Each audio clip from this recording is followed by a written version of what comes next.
আসসালামু আলাইকুম। ফ্যাক্স বাংলাতে আপনাকে স্বাগতম। ভাবুন তো, রাতের বেলা আপনার ঘরে হঠাৎ লোডশেডিং হল। চারদিকে ঘুটঘুটে অন্ধকার। আপনি কিছু দেখতে পাচ্ছেন না। তখন কি করেন? মোবাইলের টর্চলাইট জ্বালিয়ে পথ খুঁজে নেন, তাই না? কিন্তু একবার কল্পনা করুন, সমুদ্রের গভীরে, যেখানে সূর্যের একরত্তি আলোও পৌঁছায় না, সেখানে মাছেরা কিভাবে চলাফেরা করে, কিভাবে একে অপরকে খুঁজে পায় অথবা শিকার ধরে। তাদের কি কোনো প্রাকৃতিক টর্চলাইট আছে? হ্যাঁ, ঠিকই ধরেছেন। তাদের এক বিশেষ ক্ষমতা আছে। তারা নিজেদের শরীর থেকে আলো তৈরি করতে পারে। এর উত্তরটা আপনি যতটা ভাবছেন তার চেয়েও বেশি গুরুত্বপূর্ণ। গভীর সমুদ্রের জগৎটা আমাদের পরিচিত পৃথিবীর থেকে একদম আলাদা। সেখানে এত বেশি অন্ধকার যে দিনের বেলায়ও রাতের মতো মনে হয়। সেখানে কোনো গাছপালা নেই, কারণ সালোক সংশ্লেষণের জন্য সূর্যের আলো পৌঁছায় না। তাপমাত্রা অত্যন্ত কম, আর চাপ এতটাই বেশি যে আমাদের পক্ষে সেখানে বেঁচে থাকা অসম্ভব। এই চরম পরিবেশে টিকে থাকতে হলে প্রাণীদের বিশেষ কিছু কৌশল অবলম্বন করতে হয়। আর এই আলোর রহস্য তেমনই একটি কৌশল। আমরা যেমন জোনাক পোকাকে অন্ধকারে মিটিমিটি আলো জ্বালাতে দেখি, গভীর সমুদ্রের মাছেরাও ঠিক সেভাবেই আলো তৈরি করে। কিন্তু জোনাক পোকা শুধু সঙ্গী খোঁজার জন্য আলো জ্বালায়। গভীর সমুদ্রে মাছেরা আলো তৈরি করে কেন? তাদের এই আলোর রহস্য কি? এর পেছনের কারণটা আরও অনেক জটিল। এই আলো তৈরি করার প্রক্রিয়াটাকে বিজ্ঞানের ভাষায় বলা হয় বায়োলুমিনেসেন্স। সহজ বাংলায় এর অর্থ হল জীবন্ত প্রাণীর আলো তৈরি করার ক্ষমতা। এটা কোনো ইলেকট্রিক লাইটের মতো নয়, বরং এক ধরনের রাসায়নিক বিক্রিয়ার ফল। মাছের শরীরের ভেতরে লুসিফেরিন নামের এক ধরনের রাসায়নিক পদার্থ থাকে। যখন এই লুসিফেরিন অক্সিজেনের সাথে মিশে লুসিফেরেজ নামের এক ধরনের এনজাইমের সংস্পর্শে আসে, তখন এক ধরনের ঠান্ডা আলো তৈরি হয়। এই আলোতে কোনো তাপ উৎপন্ন হয় না। এখন প্রশ্ন হল, এত কঠিন আর চমৎকার একটা প্রক্রিয়া ব্যবহার করে মাছেরা ঠিক কী কাজে এই আলো ব্যবহার করে? তারা কি শুধু নিজেদের পথ দেখার জন্য আলো জ্বালায়?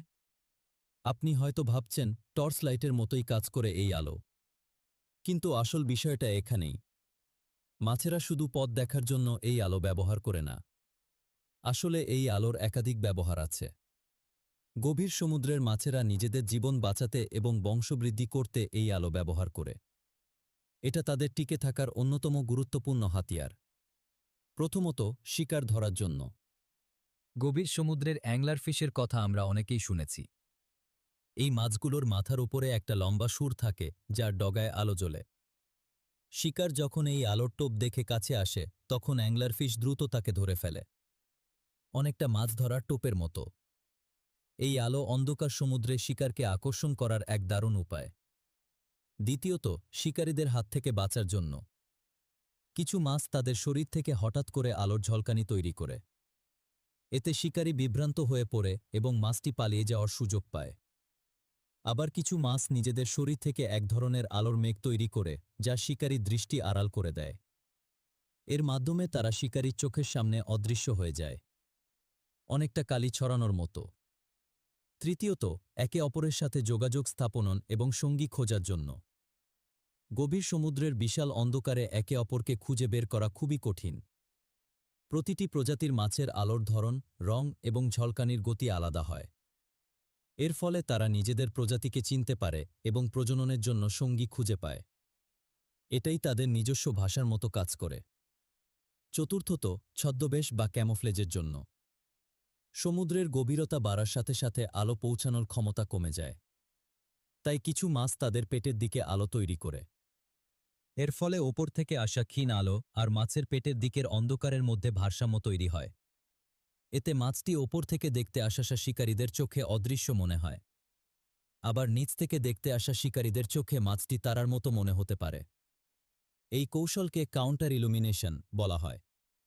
এখানেই লুকিয়ে আছে আসল কারণ। এই কৌশলটি এতটাই নিখুঁত যে মাছটি সহজেই তার শিকারী বা শিকারকে ধোঁকা দিতে পারে। কিন্তু এখানেই শেষ নয়। কিছু মাছ তাদের শরীর থেকে লাল রঙের আলো তৈরি করে।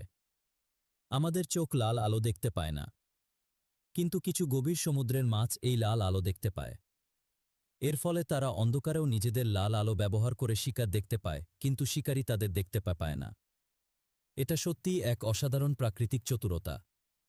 এবার আসল ব্যাপারটা বুঝুন। এই বায়োলুমিনেসেন্স শুধু মাছের মধ্যেই সীমাবদ্ধ নয়। গভীর সমুদ্রে স্কুইড, জেলিফিশ এবং কিছু ক্ষুদ্র প্রাণীর মধ্যেও এই আলোর ঝলক দেখতে পাওয়া যায়। এটা যেন গভীর সমুদ্রের নিজস্ব আলোর উৎসব। তাহলে বন্ধুরা, আজকের তথ্যটি কেমন লাগলো? ভালো লাগলে লাইক করুন, চ্যানেলটি সাবস্ক্রাইব করুন এবং কমেন্টে জানান পরবর্তীতে কোনো বিষয়ে ভিডিও চান। ফ্যাক্টস বাংলার সাথেই থাকুন। আল্লাহ হাফেজ।